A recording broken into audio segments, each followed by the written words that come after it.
Gente, hoje a gente está terminando a série Propósitos, né? Uma série tão linda e maravilhosa, que traz palavras que são do nosso cotidiano, mas que domingo após domingo a gente vai percebendo o quanto que essas palavras nos confrontam, mexem com a gente e trabalham, né, na nossa vida, e como de fato é o propósito de Deus para a nossa vida.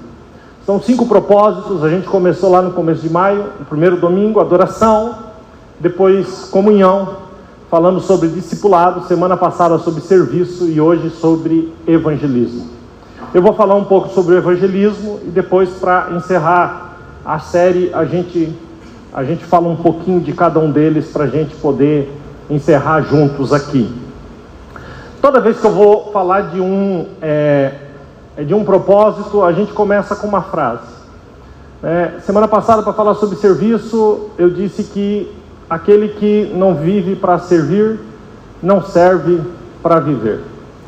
Para começar a introduzir a palavra aqui, evangelismo ou missão, como você achar melhor, eu quero trazer o seguinte pensamento. Se você está indo para o céu e não quer falar isso para ninguém, é porque provavelmente você não esteja indo para lá. Quando a gente recebe a Cristo como Salvador, cria dentro de nós uma expectativa que é uma chama que incendeia a alma. Essa chama que incendeia a alma, ela é tão forte que a gente quer contar para todo mundo. Por isso, repito, se você está indo para o céu, se você diz que está indo para o céu, mas você não quer contar para ninguém, se você não quer levar ninguém para o céu, é porque você provavelmente não esteja indo para lá. A missão é algo que está por toda a palavra de Deus. Eu deixei ela por último nessa série, porque é um senso que traz vida e razão para que a gente viva. Eu quero começar trazendo João capítulo 17, versículo 18. E aí nós temos a palavra de Jesus dizendo: assim como me enviaste ao mundo, eu os enviei ao mundo. É interessante porque esse versículo aponta para uma missão que Jesus recebeu e uma missão que ele passou para a gente. Quem tem o senso dessa missão, ele vive em torno dessa realidade. Então eu começo apontando para uma missão que é dada por Jesus, e eu faço aqui já na sequência, eu trago um versículo sobre alguém, sobre Paulo. Alguém que entendeu essa missão e escreveu o seguinte, vamos ler juntos ali. Coloca ela para mim, por favor. Atos 20, 24. Todavia não me importo, nem considero a minha vida de valor algum para mim mesmo, se tão somente puder terminar a corrida e completar o ministério, a missão que o Senhor Jesus me confiou, que é o quê? Testemunhar do Evangelho da graça de Deus. Meu irmão, você e minha irmã que está aqui, amigo, amiga, você foi feito, criado para uma missão. O seu ministério é servir aos que creem através do propósito serviço. E o seu ministério é falar de Jesus aos que não creem. Esse é o propósito do evangelismo. Esse propósito é o 5º propósito, é o encerramento dessa série, e que aponta para algo que só quem quer crescer em sabedoria compreende. Por que crescer em sabedoria? Salomão, escrevendo Provérbios 11:30, pode colocar lá agora o evangelismo para a gente? Provérbios 11:30 diz assim: o fruto do justo é árvore da vida, e o que ganha almas, sábio é. Quem ganha alma tem uma sabedoria. Jesus, ele entendeu, antes de passar a missão para nós, ele entendeu nitidamente que ele estava aqui para uma missão. Entre a primeira frase de Jesus, ainda com vida antes de morrer, depois ressuscitou, mas antes de morrer, entre a primeira frase que Jesus menciona na Bíblia com 12 anos, e essa frase que ele menciona no final, a gente percebe esse senso de missão. A primeira frase que Jesus menciona, que está registrada na Bíblia, ele tinha 12 anos, está lá em Lucas 2,49, e é aquele momento em que Maria e José estão procurando Jesus, que eles acreditam que ele tenha se perdido, e quando o encontram no templo, Jesus então, ele descortina, a primeira frase dele, registrada na Bíblia, ele diz, e ele pergunta, ele faz duas perguntas, para a mãe e para o pai, ele pergunta, por que vocês estão me procurando? Acaso vocês não sabem que eu vim tratar dos negócios de meu pai? Em outra tradução diz da obra de meu pai. Em outra tradução diz da missão de meu pai.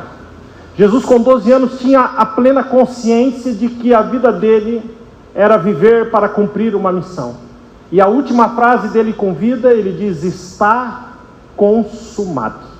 Entre a primeira frase, que é essa de Lucas 2, e a última, que está lá em João 19:30, nós temos João capítulo 17, versículo 4, onde ele diz, eu glorifiquei-te na terra, tendo consumado a obra que tu me destes a fazer.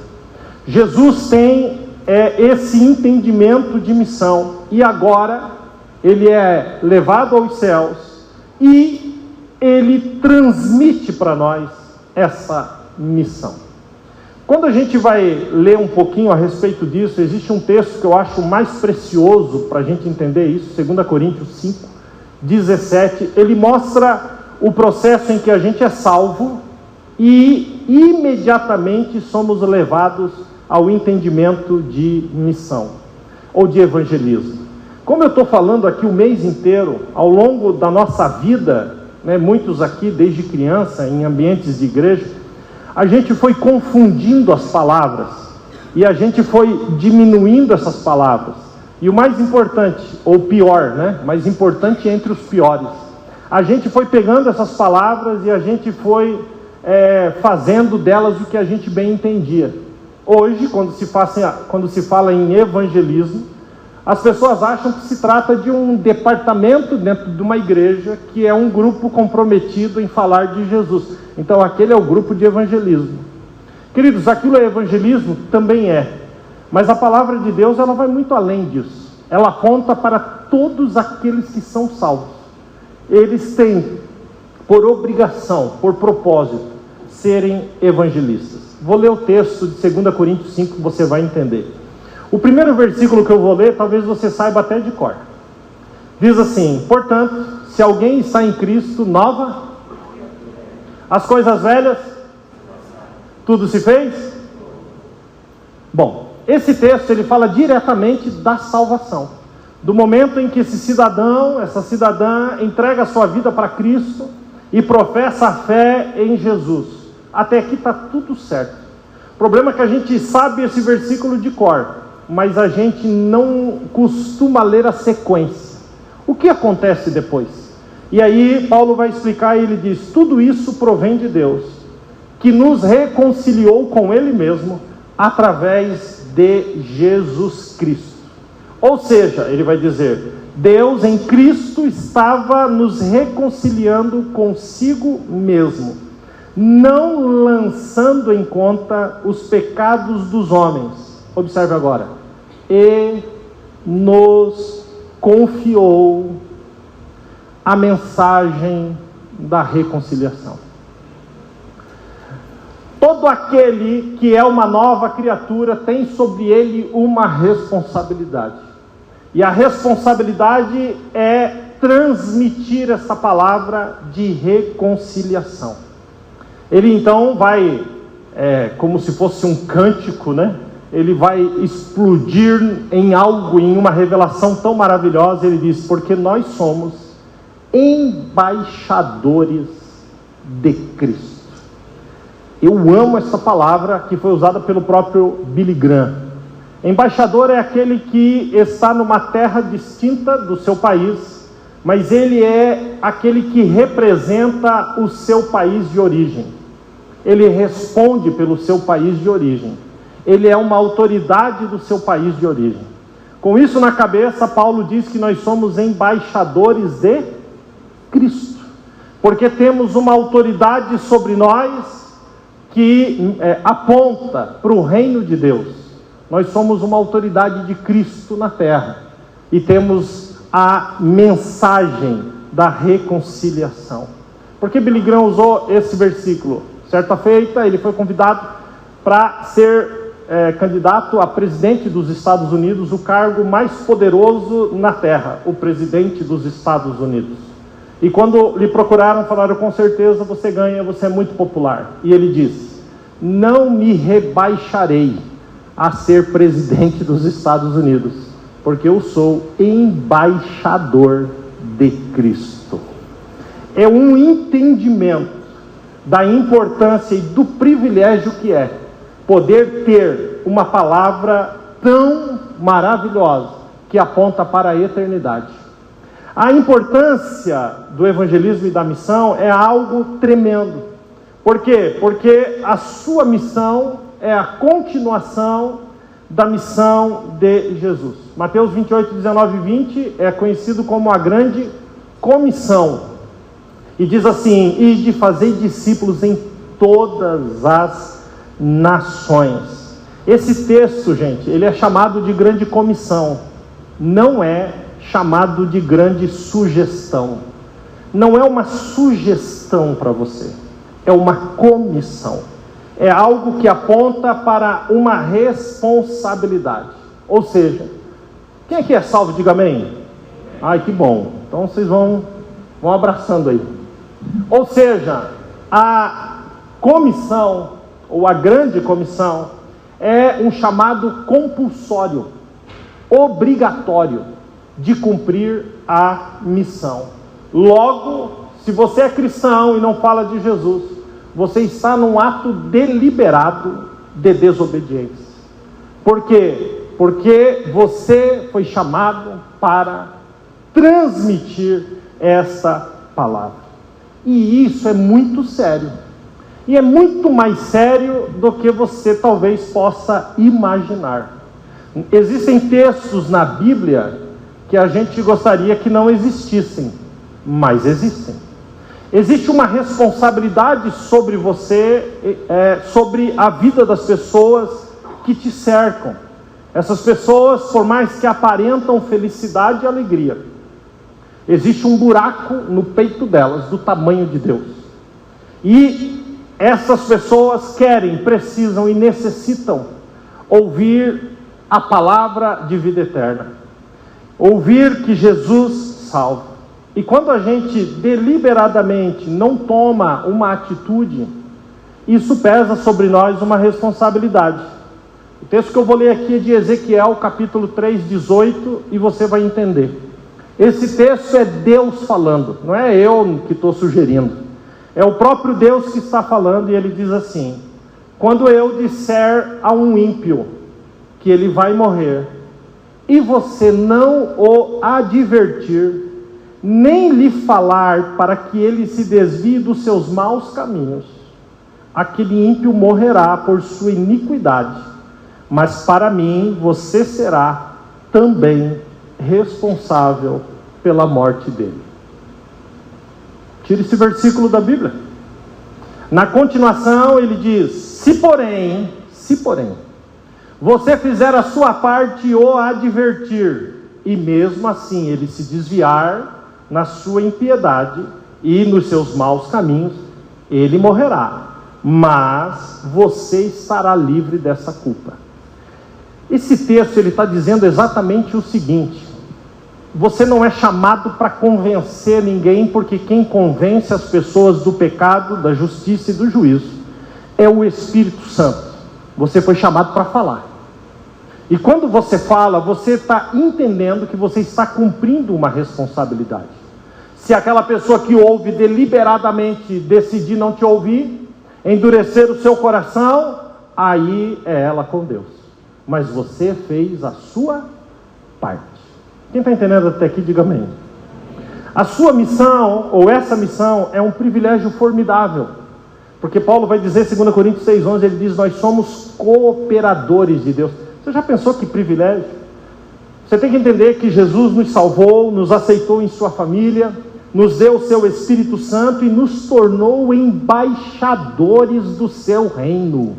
Se para você isso é pouco, desculpa, para mim é tudo. Para mim a minha vida é um grande privilégio. Contar aos outros sobre Jesus é a melhor ou o melhor significado que você pode dar a respeito da sua vida.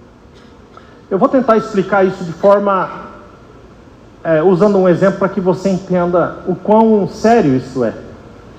Eu não sei se você já ouviu gritos de dor de alguém que está em estado terminal. Lá na nossa cidade, onde eu nasci, Joinville, na nossa adolescência, uma vizinha que nem era a vizinha seguinte. Havia uma casa entre a dela e a nossa. Isso lá na década de 80. Essa vizinha, ela estava no estado terminal. E o grito de dor dela era tão alto que parava a rua inteira. E às vezes ela começava a gritar de dor durante horas. E aquele grito era tão angustiante que se você estivesse comendo, você parava de comer. Se você estivesse rindo, conversando com a família, se divertindo num momento bacana, você parava de fazer isso também. Porque aquilo trazia um peso de dor. É muito angustiante quando você ouve um grito de dor e você não pode fazer nada. É muito triste. Agora imaginem, e eu vou usar isso como exemplo, imaginem que mesmo diante daqueles gritos de dor, ou seja, uma pessoa caminhando para a morte, em dor e desespero, você tem dentro da sua casa o remédio, basta ela tomar um gole e pronto, ela curará. Você mesmo diante daqueles gritos de dor e tendo o remédio, e talvez você se pergunte, mas se eu der o remédio eu fico sem. Não. Da onde você recebeu esse remédio há uma fonte inesgotável e gratuita. Mas mesmo ouvindo os gritos de pavor e de dor, e você com o remédio na mão, decide simplesmente não dar a essa pessoa. Prefere ouvi-la gritando até a morte. Você precisa entender que o que eu estou pregando e falando é sobre isso. Nós temos o remédio, nós temos a palavra de vida eterna.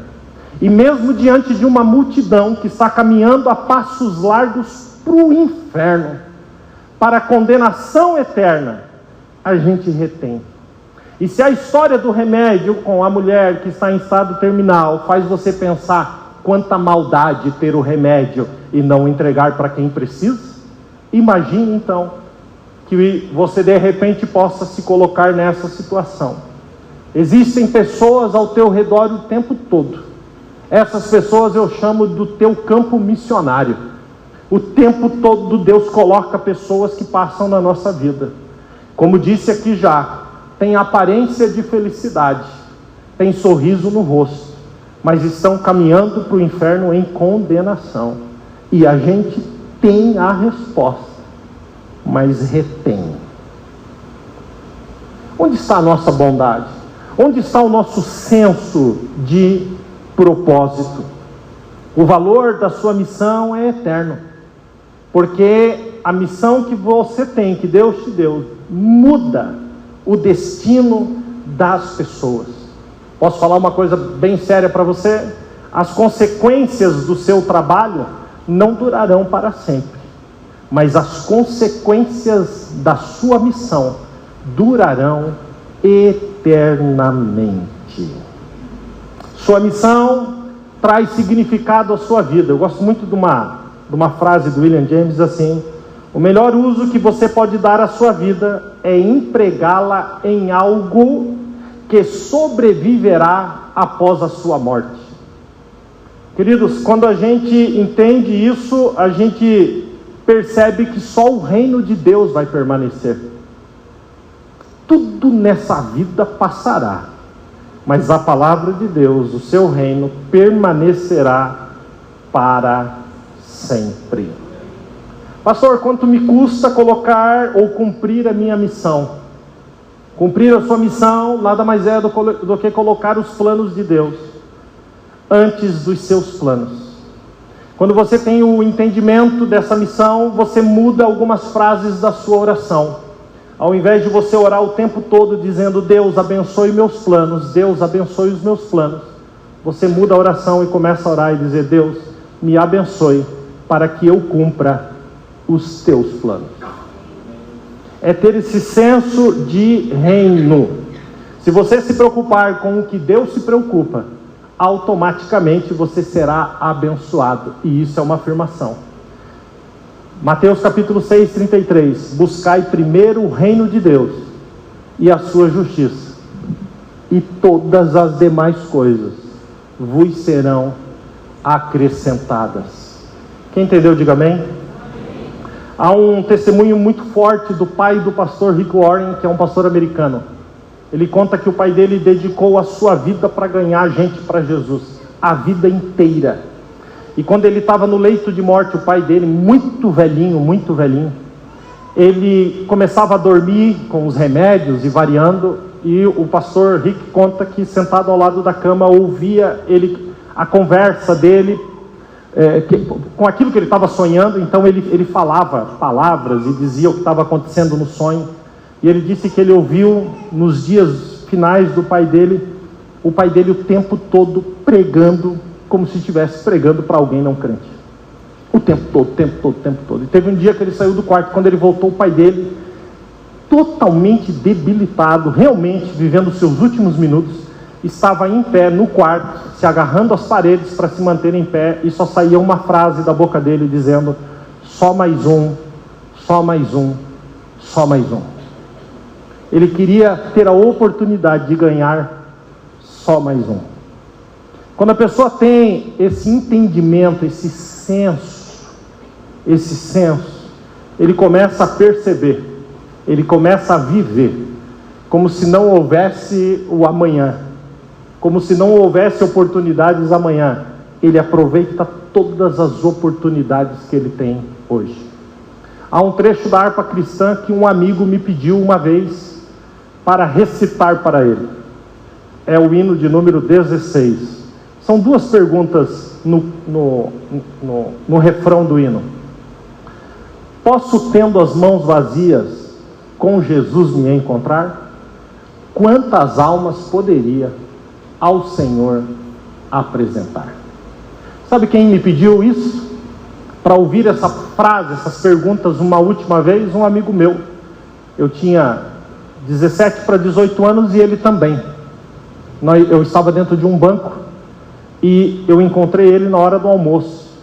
E ele me achou ali, ele disse assim, eu disse para ele: cara, tu não está indo mais na igreja, não estou te vendo mais. E ele simplesmente olhou para mim e disse: eu decidi que agora eu não quero mais saber disso. Eu disse para ele: não dê as costas para Jesus. E nós tivemos uma conversa rápida ali, ele saiu, e eu levei meia hora dentro daquele banco, e quando eu saí para fora tinha uma movimentação de carro, de ambulância, de um monte de coisa. E eu fui lá ver, e nessa meia hora ele foi até um prédio que ele estava pintando a marquise, lá de fora do prédio, e ele estava em cima de, como é que chama, um elevador desses, como é? Andaime, um andaime que desce, né, de cima para baixo. E ele estava pintando, e ele foi jogar o cinto de segurança, tem um gancho de ferro na ponta, e ele foi jogar o cinto de segurança para dentro da sacada, para que ele trabalhasse em segurança. E quando ele jogou o gancho pegou no fio do poste, e ele tomou um choque que ele literalmente derreteu, de onde estava o cinto, da cintura para cima, 100%, não tinha mais nariz, mais orelha, não tinha mais nada, derreteu. E ele foi levado, era uma cidade pequena, Xanxerê, no oeste catarinense. Meu pai era missionário, e nós estávamos lá implantando igreja na época, e ele foi levado para a minha cidade natal, Joinville, e eu peguei um ônibus, fui lá em Joinville, fui na ala de queimados, vi ele, e nos primeiros dias, o que é que ele queria? Ele dizia para mim: eu quero que Deus me levante daqui, para eu ganhar muitas almas para Ele. É interessante como a vida é. A vida está diante de você. A saúde está diante de você. E quando você percebe que ela não existe mais, então você se lembra que o reino de Deus existe. E durante alguns dias eu orei por ele, ele se reconciliou com o Senhor. E quando chegou no momento, ele disse para mim: por favor, traz amanhã. E ele queria ouvir essas frases. E eu li para ele, e na última frase dessa canção está escrito assim: despertemos, já é dia, trabalhemos com fervor e levemos com alegria muitas almas ao Senhor. Quando eu terminei essa frase, ele olhou para mim e disse assim: eu não vou resistir, eu vou morrer, mas faça a sua vida valer a pena. Eu tinha 17 anos e aquilo incendiou a minha alma. No dia seguinte, ele faleceu, mas ele deixou plantada em mim essa semente. Eu acredito que quando ele chegar diante do Senhor, na certeza de que estaria chegando com mãos vazias, o Senhor vai dizer para ele: não, eu ainda te dei a chance de plantar uma semente. E essa semente frutifica. E eu estou aqui frutificando até hoje, e lá se vão 27, 28 anos.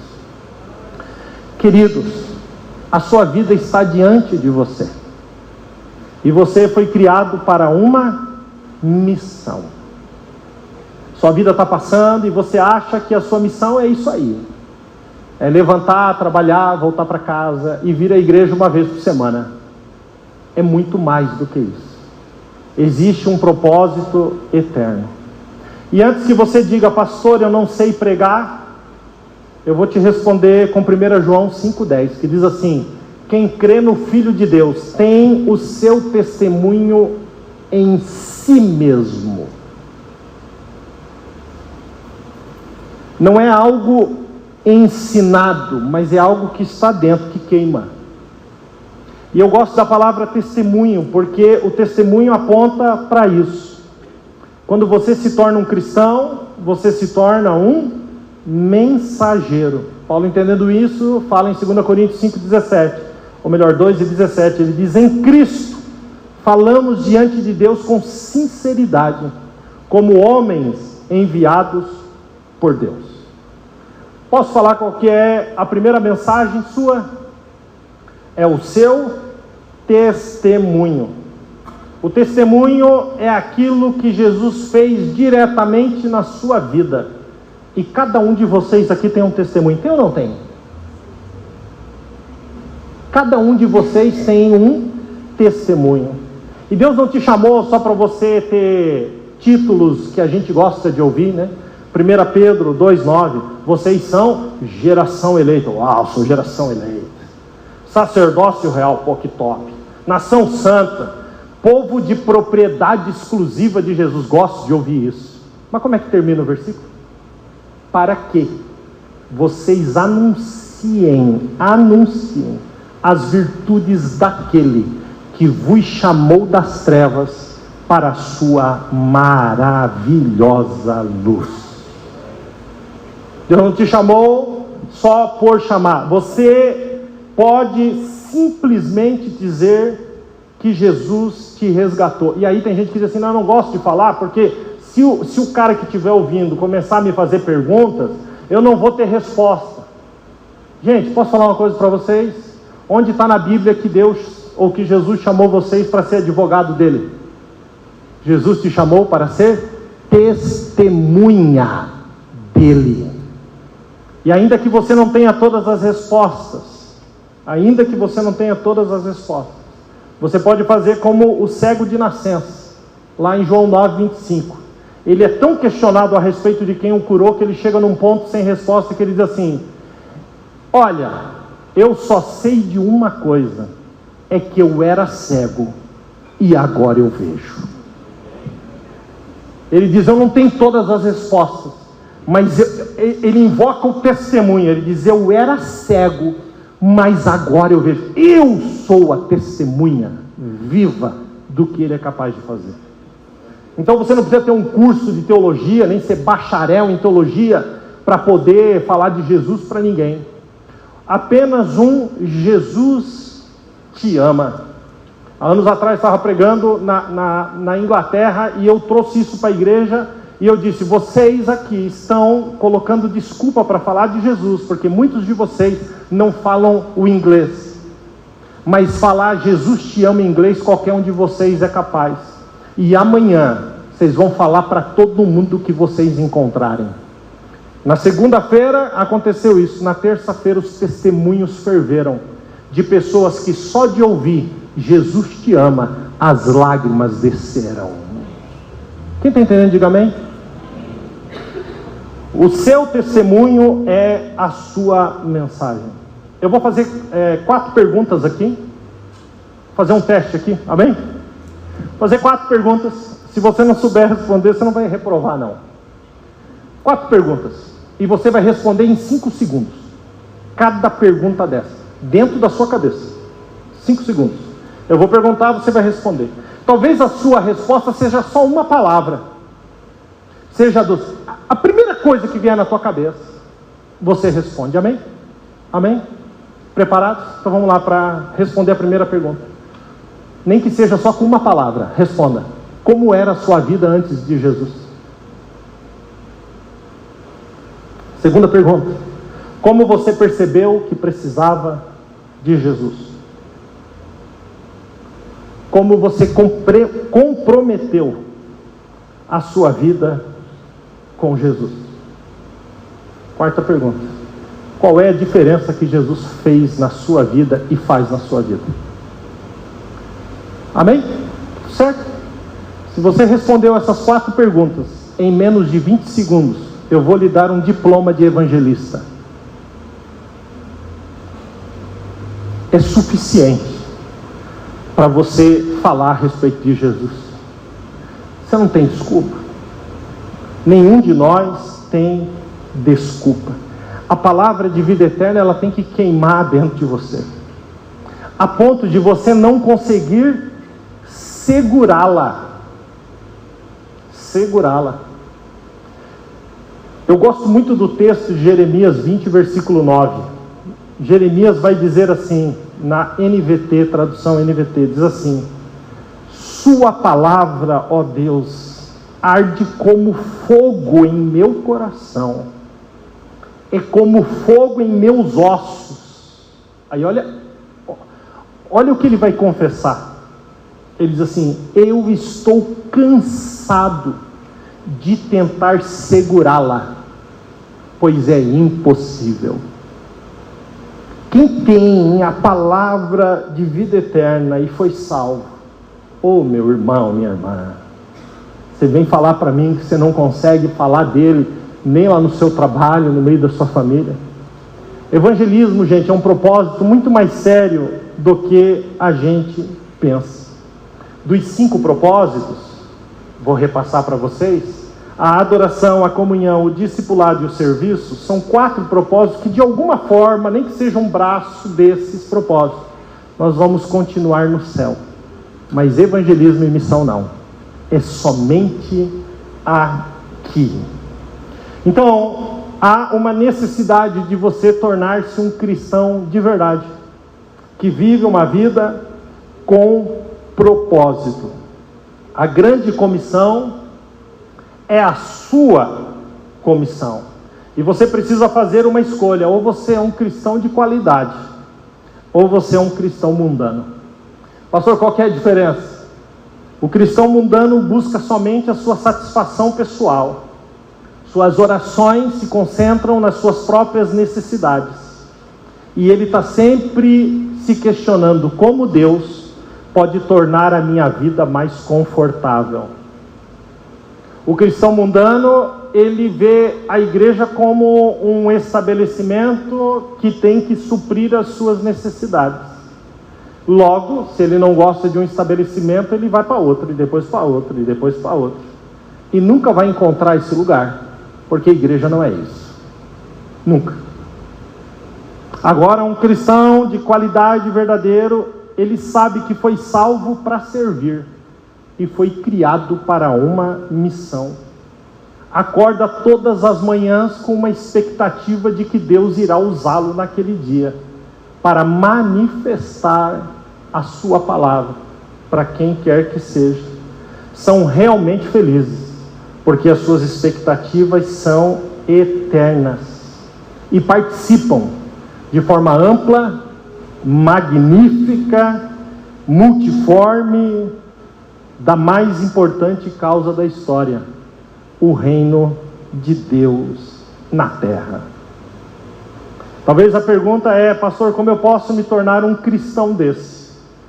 Troque o seu raciocínio egoísta por um raciocínio altruísta. Se pareça com Jesus. Lembra o que Paulo escreveu em Filipenses 2,4? Cada um cuide não somente dos seus interesses próprios, mas também dos interesses dos outros. Seja a atitude de vocês a mesma de Cristo. Quando a gente entende isso, a gente procura compreender a necessidade espiritual de quem nos cerca. E pensa, sempre tem em mente, que aquelas pessoas estão indo para a condenação eterna. Eu gosto de uma frase de Paulo, 1 Coríntios 10:33, que ele diz assim: não estou procurando o meu próprio bem, mas o bem daqueles que me rodeiam, para que estes sejam salvos. Quem está entendendo, diga amém. Amém? Tudo certo, gente? Está dando para ouvir a grama crescer lá fora? Está tudo bem? Difícil ouvir? Vamos lá. Pare de pensar em desculpas e pare de pensar em como cumprir a sua missão. Jeremias chegou diante do Senhor e disse: a desculpa de Jeremias: eu sou como um menino, eu nem sei falar. E o Senhor diz para ele: não diga que você é menino, porque a todos a quem eu te enviar, você falará tudo o que eu te ordenar. Não tenha medo, porque eu estarei contigo. Que palavra! Tem gente que fica esperando um chamado específico. Outro dia, há uns anos atrás, alguém me disse: pastor, eu estava num lugar e eu recebi o chamado para missões. Eu falei: caneca, eu também já recebi esse chamado aí. Ele falou: é quando? Eu falei: um dia que eu aceitei Jesus. Uma coisa não está desassociada da outra.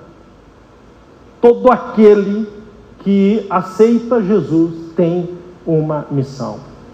Você quer saber onde estão as pessoas que mais ardem por missão? Está preparado para ouvir? Vou te responder. Essas pessoas estão no inferno. Lucas capítulo de número 16 conta a parábola do rico e do Lázaro. E a Bíblia, Jesus contando essa parábola, ela conta que o rico vai pro inferno, e chegando lá, ele pede ao pai Abraão, olhando para cima, ele pede ao pai Abraão que mande alguém na casa dele, porque ele tinha irmãos, que pregasse para estes irmãos, para que eles não viessem para o mesmo lugar. No inferno há um coração missionário, porque querem alcançar a família, os amigos, para que eles não venham para aquele lugar de condenação. Por que, gente, que as coisas são assim? Por que a gente, vivendo a nossa vida aqui na terra, a gente tem tanta dificuldade de queimar pelos propósitos de Deus? Por quê? Por quê? Finalmente, eu vou terminar agora a nossa série. Eu vou pedir para pôr ali os 5 propósitos. Amém?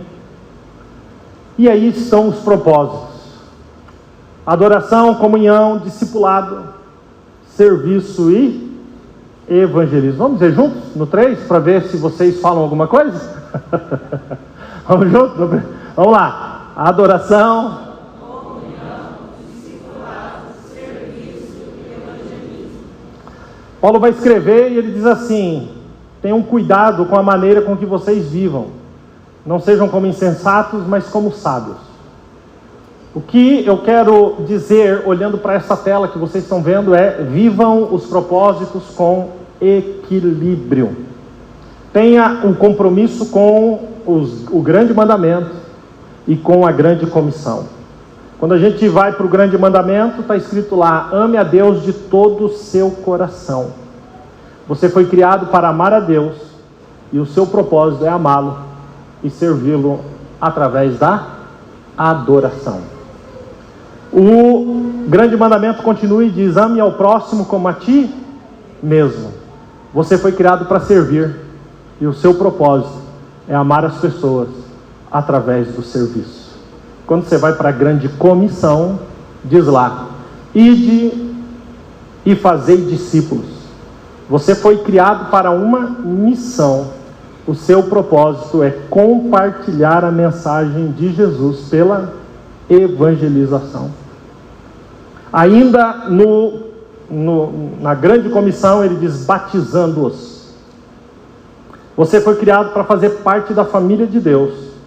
Seu propósito é se identificar com a igreja através da comunhão. E finalmente ele termina dizendo: ensinando-os a guardar todas as coisas. Você foi criado para ser semelhante a Jesus, e o seu propósito é amadurecer através do discipulado. A nossa tendência é gostar mais de uma coisa e deixar outra, mas Deus não nos chamou para isso. Tem gente que se enterra num desses e vive só aquilo, mas Deus te chamou para viver uma vida equilibrada. Tem gente que é muito bom em comunhão, mas acredita que somente isso é suficiente. Não, Deus não te chamou só para um. A gente está mostrando aqui esse mês inteiro que Deus te chamou para que você viva uma vida equilibrada.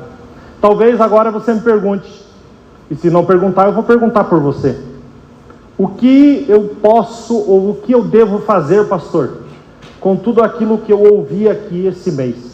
Eu vou deixar Paulo te responder com Filipenses 4:9. Tudo que vocês aprenderam, receberam, ouviram e viram, ponham em prática, e o Deus de paz estará com vocês. Que maravilha! Não importa a sua idade, vou repetir essa frase: não importa a sua idade, a melhor parte da sua vida pode começar a partir de agora. Vou repetir essa frase: não importa a sua idade, o resto da sua vida pode ser a melhor parte.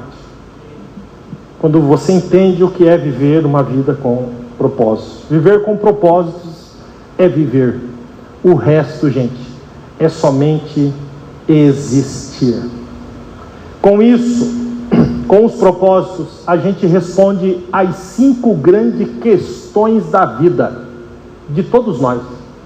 A primeira questão é: o que será o centro da minha vida? E a resposta é adoração. Você precisa entender que o centro da sua vida não pode ser nada relacionado a essa vida, porque a vida passa. Então, quando o centro da sua vida é Jesus, tudo muda. Mas eu preciso lhe alertar que qualquer coisa que esteja no centro da sua vida é o seu Deus com letra minúscula. Destrone o que está no centro da sua vida e coloque Deus no centro da sua vida. Essa é a primeira pergunta. A segunda pergunta: qual será o meu caráter nessa vida? E a resposta é discipulado. Que tipo de pessoa você será? Construa o seu caráter na pessoa de Cristo. Olha como essa construção é maravilhosa. Pedro vai escrever sobre virtudes, e aí ele fala em 2 Pedro 1,5, ele diz assim: por isso empenhem-se para acrescentar à sua vida a fé. Olha onde ele começa: a sua fé acrescente virtude, a virtude conhecimento, conhecimento domínio próprio perseverança, perseverança piedade, piedade fraternidade, fraternidade amor. Aí Pedro diz: porque se essas qualidades existirem, presta atenção agora, e estiverem crescendo em vocês, então essas qualidades impedirão que vocês não alcancem o pleno conhecimento de Jesus e sejam inoperantes e improdutivos. Querido, o propósito de Deus é que eu me pareça com Jesus, de modos que eu tenha o caráter de Cristo. Quem entendeu, diga amém. A terceira grande pergunta é: qual será a contribuição da minha vida? Porque tem gente que morre e morreu, acabou. Junto com ele, ali é o fim. O que ele contribuiu para nada. O que ele acrescentou, zero. Então qual é a grande contribuição da minha vida? Essa pergunta é respondida com o serviço.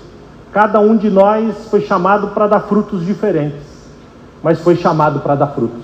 Lembram de João 15:16? Jesus diz assim: não fostes vós que me escolhestes a mim, mas eu vos escolhi a vós, para que vades e deis frutos, e o vosso fruto permaneça, a fim de que tudo que pedirem ao Pai em meu nome, Ele vos conceda.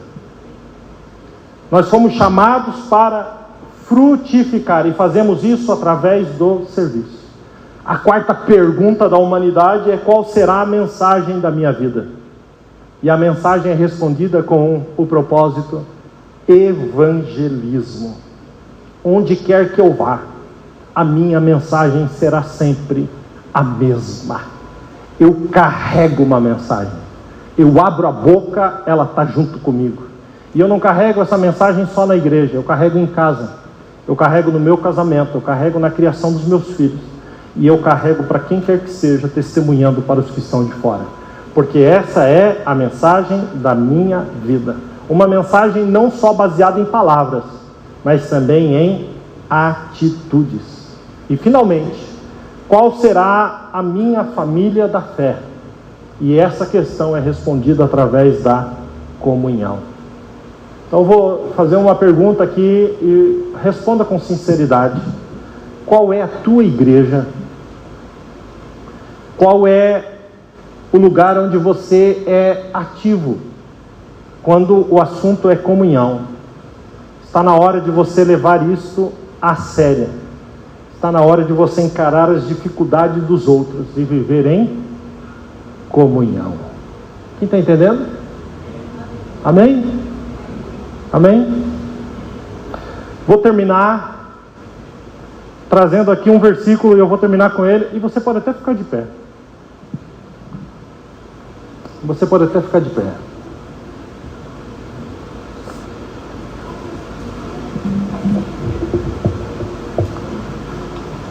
Existe um versículo na Bíblia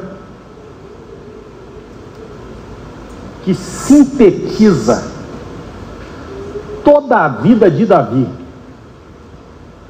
o homem segundo o coração de Deus.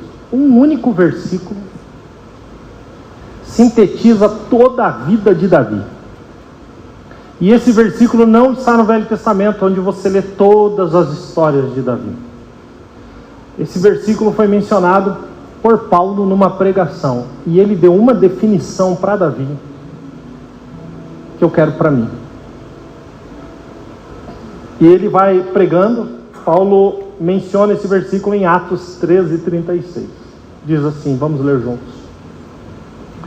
Tendo, pois, Davi servido ao propósito de Deus em sua geração, adormeceu.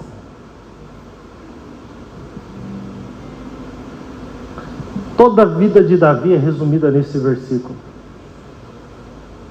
Posso falar uma coisa para vocês? Quem viveu antes de nós teve a oportunidade de servir ao propósito de Deus na geração deles. Eles não vão vir aqui agora viver o propósito nessa geração. As gerações que virão depois de nós não tem como apressar, adiantar e vir viver o propósito nessa geração. Essa geração é nossa. E nós fomos colocados aqui para viver nessa geração. Eu acho que não existe nada mais maravilhoso do que escrever isso na lápide de alguém e isso corresponder à verdade. Alguém olhar na lápide de alguém e dizer: ele viveu o propósito de Deus na sua geração. Esse é o testemunho mais lindo que alguém pode dar, de quem quer que seja. Você está vivendo nessa geração. E eu vou terminar com duas perguntas bem chatas. A primeira delas: você é uma pessoa com quem Deus pode contar para essa geração? Segunda pergunta, que eu acho que é pior do que a primeira: ou você está aí cheio de reclamações e ressentimentos, colocando a culpa em todo mundo, porque você não está vivendo o seu propósito? Está na hora de você deixar as coisas de menino, porque Deus tem um plano e Ele tem pressa. Por que Ele tem pressa? Porque a geração está diante dos seus olhos e os anos estão passando.